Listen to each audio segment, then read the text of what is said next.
Hello friends, welcome back to the art room with Mr. Eck. Today we're going to be learning about artist Piet Mondrian and his really cool non-objective art style, and we're going to take his art style and combine it with a famous symbol of the state of Texas and a really fun art process called wax resist.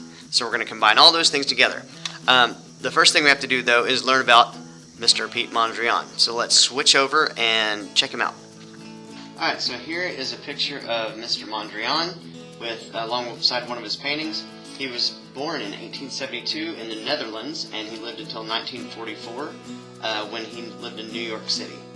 And he is one of the most famous abstract painters. He was one of the first people to really make art just out of lines, shapes, and colors.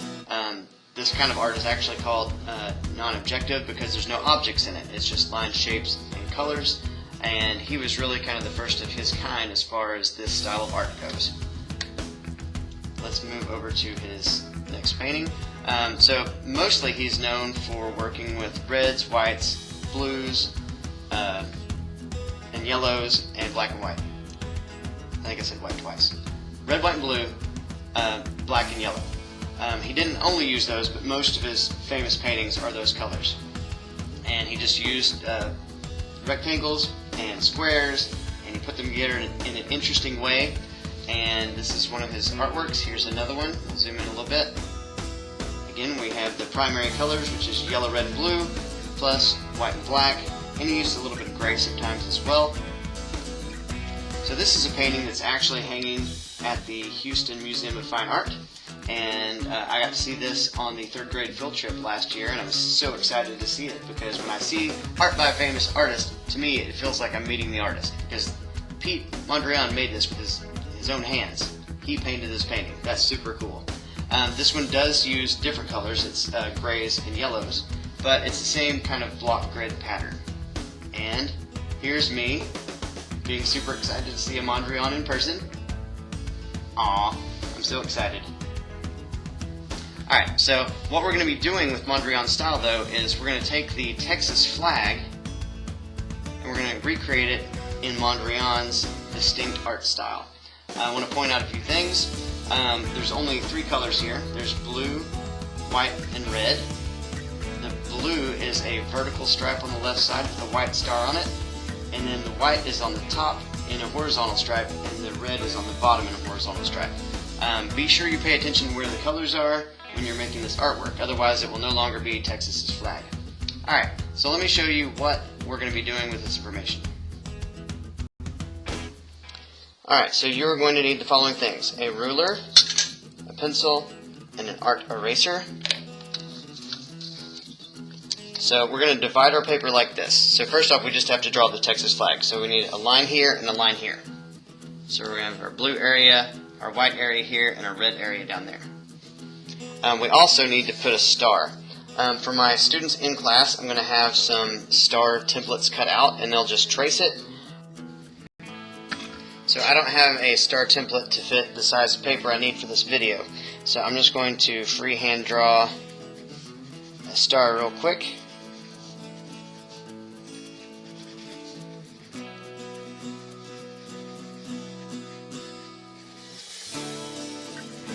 Alright, that'll work. So the first thing you do is you need a vertical that's an up and down line. I'm going to try to make the space on this side of my star and this side of my star be about equal. You just hold down your ruler so it doesn't move and make your line. And then we need a line halfway across this way. So my paper is 6 inches wide, so I'm going to make a mark at 3 inches. My students in class, your paper will be 12 inches tall, so you'll make a mark at the 6-inch area. Alright, so I'm going to line those up and hold my ruler down and make my line. Alright, so now we have the Texas flag. So to make this look like a Mondrian piece though, I'm going to need a bunch of rectangles all over this thing. So I want to keep the rectangles inside the 3 quadrants. And all of the lines have to be vertical, that's up and down, or horizontal, which is sideways. No diagonals, no curvy lines, because we're trying to match Mondrian style. I'm going to do this time lapse, and then I'll tell you how we're going to color it.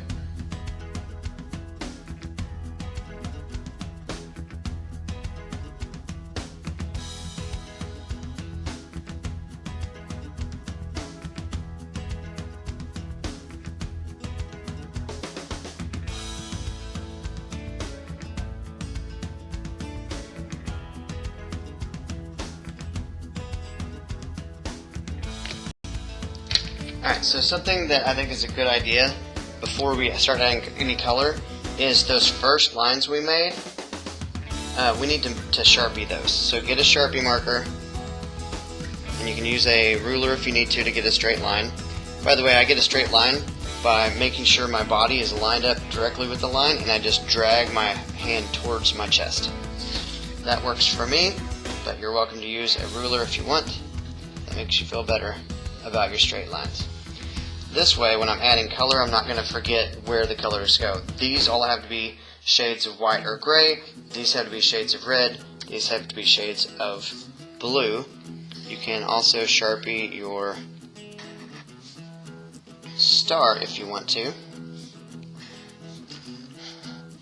But we don't need to Sharpie all the other lines because we're going to do that with a paintbrush.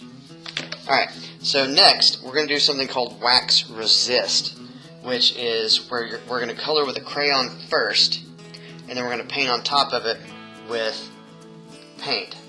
And what happens is, because there's wax in the crayons, oil-based wax, the water will kind of wash off of the crayon, and you'll get the crayon will show up through the paint. It's really a cool process. And so what I'm going to do next is I'm going to find a variety of blues. That could be teal, that could be blue, it could be light blue, it could be seafoam green. I think I accidentally took a screenshot with my camera. Anyway, so you want a variety of blues. Don't just use one blue, that's very boring. So get as many blues, and I'm going to have a variety of blues for my students in school. So I got a light blue, I got a teal, I got a dark blue. I'm going to gather a few more, and I'm going to color these. I'm going to do this time lapse. I'm going to color these varieties of blue. They don't have to be super colored. In fact, let me show you an example. Let's leave a little bit of space around the outside of each shape that's white. I think that'll look really neat. So I'm gonna on purpose not color all the way to the edges. So like that, leave some area around. So I'm going to do that here. I'm going to, how should I do this? I'm going to do some white crayon inside of the star. Up here, we're going to do whites and grays. And you can do gray and put white on top of it to lighten it up a little bit. And down here, I'm going to do different kinds of reds. You can also use pink, you can use maroon, anything like that down here. So I'm going to do that, and then we'll talk about how to paint it.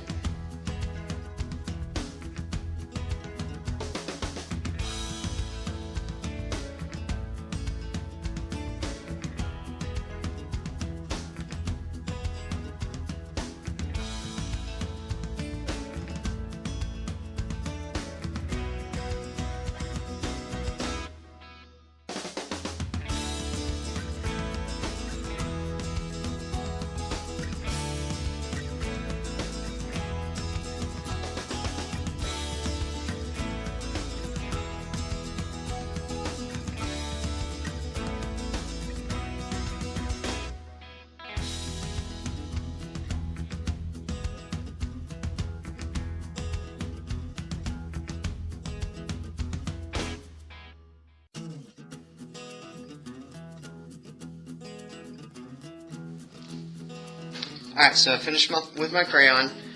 What I found helps is to have 3 or 4 different varieties of the color. So that way you can kind of mix and match them. So what you don't want to have is have like a plain old red right by a plain old red right by a plain old red. You want to mix it up. Variety is what makes this project look really good. You want a variety of shapes, big shapes, skinny shapes, long shapes, small shapes. And you also want to have a variety of colors. So for my reds, I found a pink, a red violet, and a violet red, which as it turns out are different colors. See the difference? And then I had 4 or 5 different greens and teals, sorry, not greens, blues and teals, and light blues. And then on the top, that was a little trickier. So I had gray, I had white, and then I had some areas where I did white and gray together. Alright, so now what we're going to do is we're going to get some paint. We're going to be using tempera paint, and we're going to paint on top of this painting. So we're just going to paint with like a red paint, with a white paint, and with a blue paint. We're going to let the variety of crayons really kind of separate our shapes. Alright, so let's go ahead and paint and see how it goes. Alright, so we are going to be using tempera cakes here in class. The way these work is they are dried paint, so you have to rub some, get your paintbrush wet, rub some water on the paint, and you get paint to paint with. Now for this project specifically, you want to have really wet paint. So you want to have like a little puddle of paint in the bottom of your tempera cake, so you know it's ready to go. Very wet paint. Okay, so I'm going to do just a few of these in real time, and then I will switch to time lapse. So I'm going to just paint right over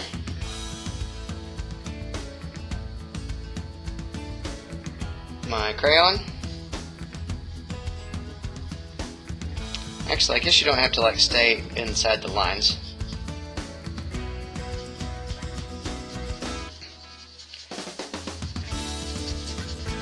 So be sure it's nice and watery, like I mentioned, because we want the crayon to show up. I think it's going to make it look really interesting.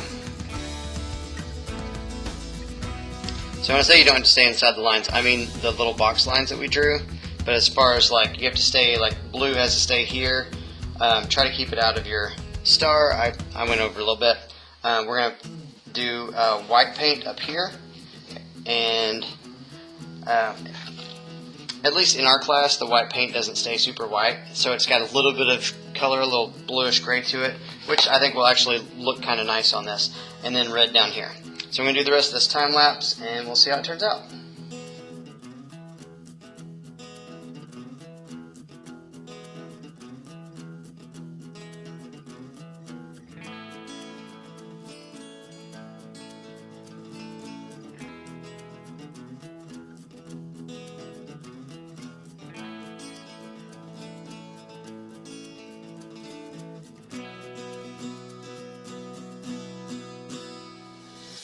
Alright, so I think that worked pretty well. Something I learned while I was doing this is that if your paint is a little too thick and it's kind of hiding the crayon, what you can do is rinse off your paintbrush and then just paint over the paint while it's still wet with clear water, and you can kind of thin it out because we do want to see those really nice crayon marks. Alright, so the last thing to do is to put black lines on the little lines. We're going to be using a paintbrush for that. You want to get about the smallest paintbrush you have available. Get your black paint wet. I don't know if this is a small enough paintbrush. Let's try this one. Alright, so the trick with this to get nice small lines is you want to use the very tip of your paintbrush. Not the whole thing. You don't want to push down and flatten the bristles or anything. You just want the very tip of it, because we want nice thin lines like this. The reason why I want to do this with paintbrush instead of a Sharpie is because this way we have some line variation. In some places the line will be thicker, in some places the line will be thinner, and that looks a lot more interesting than just a line that's all the same thickness, which is what we would get if we used Sharpies. Sharpies are great, but for this project I wanted some line variation. So I'm going to very carefully, using just the very tip of my bristles, paint all of this black, and then we'll review.